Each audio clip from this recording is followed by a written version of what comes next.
জানিয়ে দিব আমাদের হাতে থাকা সর্বশেষ গুরুত্বপূর্ণ আপডেট। আন্তর্জাতিক সংবাদ। পরমাণু অস্ত্র ভান্ডারকে আধুনিকরণ করছে পাকিস্তান, দাবি মার্কিন গোয়েন্দাদের।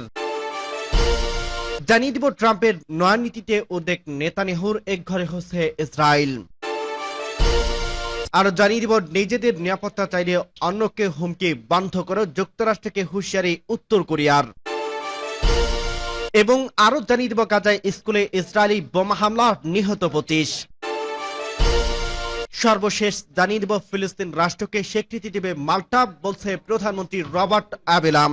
শুনছিলেন সংবাদ শিরোনাম, এরপর বিস্তারিত। তার আগে অনুরোধ থাকবে ভিডিওটি যদি ভালো লেগে থাকে ভিডিওটিতে একটি লাইক এবং কমেন্ট করে জানিয়ে দিন ভিডিও সম্পর্কে আপনার মূল্যবান মতামত, এবং আরো কমেন্ট করে জানিয়ে দিন ভিডিওটি আপনি কোথা থেকে দেখছেন এবং শুনছেন।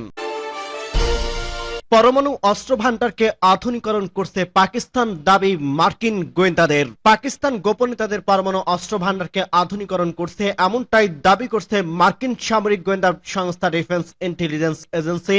ভারতের জনপ্রিয় সংবাদ মাধ্যম টাইমস অফ ইন্ডিয়া তাদের এক প্রতিবেদনে এ তথ্য প্রকাশ করছে। ডিআইএ জানিয়েছে পাকিস্তান শুধু পরমাণু অস্ত্রকে উন্নত করছে না, বরং পারমাণবিক কমান্ড এবং কন্ট্রোল সিস্টেমের নিরাপত্তা জোরদার করছে। 2025 সালের মে মাস পর্যন্ত প্রাপ্ত গোয়েন্দা তথ্যের ভিত্তিতে এই প্রতিবেদন তৈরি করা হয়েছে, যেখানে দক্ষিণ এশিয়ার ভূ রাজনৈতিক পরিস্থিতি, বিশেষ করে কাশ্মীর ইস্যুকে ঘিরে ভারত পাকিস্তানের সাম্প্রতিক উত্তেজনা গুরুত্বপূর্ণ ভূমিকা রেখেছে।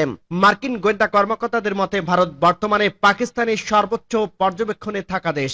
ইসলামাবাদ আগামী এক বছরের সীমান্তবর্তী দেশগুলোর মধ্যে ভারতকেই প্রধান হুমকি হিসেবে বিবেচনা করে সামরিক প্রস্তুতি ও পারমাণবিক সক্ষমতা উভয় খাতেই অগ্রাধিকার দেবে। প্রতিবেদনে আরো বলা হয়েছে পাকিস্তান তাদের সামরিক ও পারমাণবিক সক্ষমতাকে ভারতের তুলনায় উন্নত করতে আপ্রাণ চেষ্টা চালাচ্ছে। এদিকে সামরিক বিশ্লেষকদের মতে এই প্রতিযোগিতার ফলে দক্ষিণ এশিয়ার নতুন করে পরমাণু উত্তেজনা বৃদ্ধি পেতে পারে। গ্লোবাল ফায়ার নামক আন্তর্জাতিক পর্যবেক্ষক সংস্থা 2025 সালের সর্বশেষ পরিসংখ্যান অনুযায়ী ভারতের হাতে রয়েছে 130 থেকে 140টি পরমাণু অস্ত্র। এই পাকিস্তানের হাতে রয়েছে 140 থেকে 150টি পরমাণু অস্ত্র। পরিসংখ্যান বলছে সংখ্যার দিক থেকে পাকিস্তান সামান্য এগিয়ে, যদিও দুই দেশে ক্রমাগত তাদের পরমাণু প্রযুক্তি উন্নত করতে কাজ করছে। পরমাণু অস্ত্র ভান্ডারকে আধুনিকরণের পাকিস্তানের তৎপরতা মার্কিন প্রশাসনের দৃষ্টিতে আঞ্চলিক নিরাপত্তার জন্য উদ্বেগজনক। বিশেষ করে আফগানিস্তান থেকে যুক্তরাষ্ট্রের সেনা প্রত্যাহারের পর দক্ষিণ এশিয়ার অস্থিরতা বাড়ছে। এমন অবস্থায় পারমাণবিক অস্ত্র ভান্ডার আধুনিকরণের অঞ্চলে আরো অস্থিরতা সৃষ্টি করতে পারে বলে ধারণা করা হচ্ছে। ট্রাম্পের নয়া নীতিতে উদ্বেগ নেতানিয়াহুর, একঘরে হচ্ছে ইসরায়েল। মার্কিন রাজনৈতিক বহু আলোচিত চরিত্র প্রেসিডেন্ট ডোনাল্ড ট্রাম্প আবারও বিশ্ব মঞ্চে নিজস্ব কৌশলগত কাণ্ডজ্ঞান নিয়ে ফিরে এসেছে, তবে তার এবারের প্রত্যাবর্তনে আরেকটু ভিন্ন, আরেকটু ধূসর। সাম্প্রতিক মধ্যপ্রাচ্যের সফরে তিনি সৌদি আরব, সংযুক্ত আরব আমিরাত ও কাতারে গেলেও ইসরায়েল সফর করেনি। ইসরায়েলকে ট্রাম্পের এই উপেক্ষার নিছক কূটনৈতিক অনুশোচনা নয়, বরং এক গুচ্ছ রাজনৈতিক সংকেত। ট্রাম্প তার আগের আমলে যেভাবে ইসরায়েলের ঘেঁষা পররাষ্ট্রনীতি চালিয়ে গিয়েছিল, জেরুজালেমের দূতাবাস স্থানান্তর, গোলান মালভূমিকে ইসরায়েলি এলাকা হিসেবে স্বীকৃতি দেওয়া, এই সবই ট্রাম্পের এবারের প্রশাসনের সঙ্গে বিস্তর ফারাক তৈরি করছে। ট্রাম্পের সাম্প্রতিক মধ্যপ্রাচ্য সফরে সৌদি আরব, সংযুক্ত আরব আমিরাত ও কাতারের সফরে থাকলেও তালিকাকে বাদ পড়ে গেছে দখলদার ইসরায়েল। আর এটি এমনই এক বহুল আলোচিত পদক্ষেপ ছিল যা বেশ কিছু রাষ্ট্রীয় উদ্বেগ ও বিশ্লেষণের জন্ম দিয়েছে। ট্রাম্প অবশ্য বলছে এটি কোনো অপমান নয়, বরং তার ভাষ্য অনুযায়ী এটি সফর ইসরায়েলের জন্য ভালো, কারণ তিনি আরব দেশগুলোর সঙ্গে নতুন স্বাভাবিকরণ চুক্তির ফিরিয়ে আনার চেষ্টা করছেন। তবে ওয়াশিংটন ভিত্তিক সংবাদ মাধ্যম দ্য আটলান্টিক জানায় ট্রাম্পের এই সফর ও নীতিগত পরিবর্তনগুলো ইসরায়েলকে কেন্দ্র করে সরিয়ে আনার একটি ইঙ্গিত, আর এটি তেল আবিবের দারুণ অস্বস্তি সৃষ্টি করছে। এদিকে ট্রাম্প প্রশাসন আবারও ইরানের পারমাণবিক কর্মসূচি নিয়ে পরোক্ষ আলোচনা শুরু করছে। দুই দেশের সর্বোচ্চ পর্যায়ের কর্মকর্তাদের মধ্যে ইতিমধ্যেই চতুর্থ দফার আলোচনা হয়েছে, তবে এই আলোচনা বেঞ্জামিন নেতানিয়াহু সরকারের জন্য নতুন রাজনৈতিক দুঃস্বপ্ন হয়ে দেখা দিয়েছে। তেল আবিবের বহুদিন ধরে ইরানকে একটি অস্ত্রবাদী হুমকি হিসেবে চিহ্নিত করে আসছে। সেই পরিস্থিতিতে ওয়াশিংটনের এমন এক নমনীয় কূটনৈতিক রূপ ইসরায়েলকে নিরাপত্তাহীনতার ফেলে দিয়েছে। সবচেয়ে উদ্বেগজনক বিষয় হচ্ছে ট্রাম্প প্রশাসনে ইরানের সঙ্গে পরোক্ষভাবে পারমাণবিক আলোচনায় ফিরিয়ে যাওয়া। ইসরায়েল এই ইস্যুকে অস্তিত্বের হুমকি হিসেবে দেখে।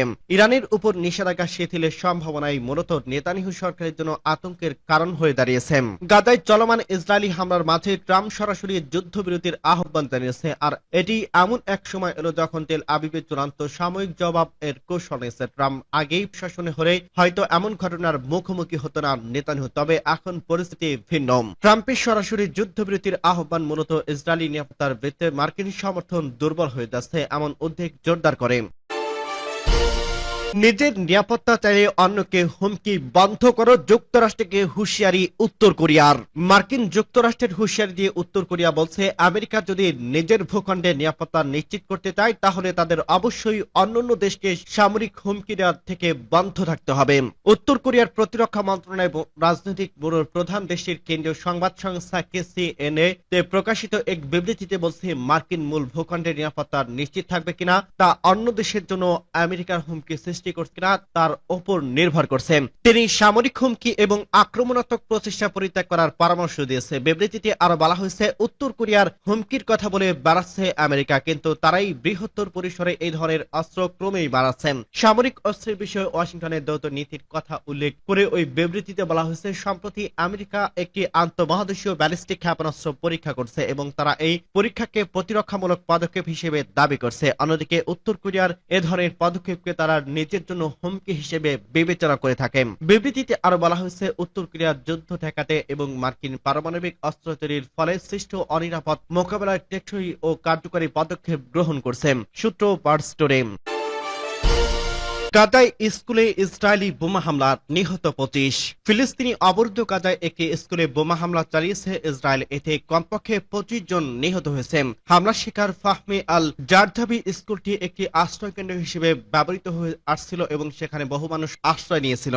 স্কুলে ইসরায়েলি হামলায় নিহতদের মধ্যে 2 জন রেড কর্মী এবং একজন সাংবাদিক রয়েছে। সোমবার 26 মে এই তথ্য জানিয়েছে সংবাদ মাধ্যম আল জাজিরা। প্রতিবেদনে বলা হয়েছে, গাজায় ইসরায়েলি বাহিনী আবারও ব্যাপক হামলা চালিয়েছে। উপত্যকাটিতে একটি স্কুলে বোমা হামলায় নিহত সংখ্যা বেড়ে 25 জনে দাঁড়িয়েছে। স্কুলটি আশ্রয় কেন্দ্র হিসেবে ব্যবহৃত হচ্ছিল। নিহতদের মধ্যে রয়েছে 2 জন রেড ক্রসের কর্মী, একজন সাংবাদিক এবং একাধিক শিশু। নিহতদের মধ্যে মাত্র 11 বছর বয়সে গাজার ঘনিষ্ঠতম সোশ্যাল মিডিয়ায় ইনফ্লুয়েন্সার ইয়াকিন হামদাদ রয়েছে। পৃথক প্রতিবেদনে আল জাজিরা বলছে, গত 48 ঘন্টায় গাজায় ইসরায়েলি হামলায় 12 জনের বেশি শিশুর মৃত্যু হয়েছে। এর পাশাপাশি হাজার হাজার শিশুর চরম অপুষ্টিতে শিকার হয়ে মৃত্যুর ঝুঁকিতে আসছে বলে সতর্ক করছে জাতিসংঘের ওয়ার্ল্ড ফুড প্রোগ্রাম WFP। সংস্থাটি জানিয়েছে, বর্তমানে গাজায় 70,000-এর বেশি শিশু মারাত্মক অপুষ্টিতে ভুগছে। এর আগে রোববার গাজায় মোহাম্মদ ইয়াসিন নামের 4 বছর বয়সী এক শিশু না খেতে পেরে মারা গেছে। এদিকে বোমাবর্ষণ ও স্থল অভিযানে আরো বাড়িয়েছে ইসরায়েল। এতে মাত্র এক সপ্তাহের প্রাণ হারিয়েছে প্রায় 600 জন। মধ্য গাজায় দেইর আল বারা শহরে একটি আশ্রয় কেন্দ্র হিসেবে ব্যবহৃত তাঁবুতে হামলায় এক মা ও তার সন্তানেরা নিহত হয়েছে। এস্তারা খান ইউনুসের পূর্বে বানি সুহেইলের আরেক শিশুর মৃত্যুর খবর নিশ্চিত করতে ফিলিস্তিনি বার্তা সংস্থা ওয়াফা। ওই শিশুর পরিবারকে লক্ষ্য করে চালানো হয় ড্রোন হামলা। উত্তর গাজায় জাবালে আরেকটি হামলায় অন্তত 5 জন নিহত হয়েছে, যাদের মধ্যে রয়েছে 2 নারী এবং 1 শিশু। এসব তথ্য নিশ্চিত করছে গাজার স্বাস্থ্য মন্ত্রণালয়। ফিলিস্তিন রাষ্ট্রকে স্বীকৃতি দেবে মাল্টা, বলছে প্রধানমন্ত্রী রবার্ট আবেলাম। ফিলিস্তিন রাষ্ট্রকে স্বীকৃতি দেওয়ার ঘোষণা দিয়েছে ভূমধ্যসাগরে অবস্থিত দক্ষিণ ইউরোপের দ্বীপ দেশ মাল্টা। দেশটির প্রধানমন্ত্রী রবার্ট আবেলা এক ঘোষণা দিয়েছেন। রবিবার 25 মে রাতে এক প্রতিবেদনে এ তথ্য জানিয়েছে তুরস্কের রাষ্ট্রীয় গণমাধ্যম আনাদোলু এজেন্সি। তাদের এক প্রতিবেদনে এ তথ্য জানিয়েছে। খবরে বলা হয়, রবিবার এক রাজনৈতিক অনুষ্ঠানে বক্তব্য দেওয়ার সময় প্রধানমন্ত্রী রবার্ট আবেলা ঘোষণা দেন, আগামী মাসে ফিলিস্তিনি রাষ্ট্রকে আনুষ্ঠানিকভাবে স্বীকৃতি দেবে তার দেশ। আনুষ্ঠানিকভাবে স্বীকৃতি দিয়ে তিনি স্থানীয় ও আন্তর্জাতিক বিভিন্ন বিষয় নিয়ে কথা বলেন, যার মধ্যে রয়েছে সবচেয়ে বেশি গুরুত্ব দেন গাজার চলমান মানবিক সংকটের উপর।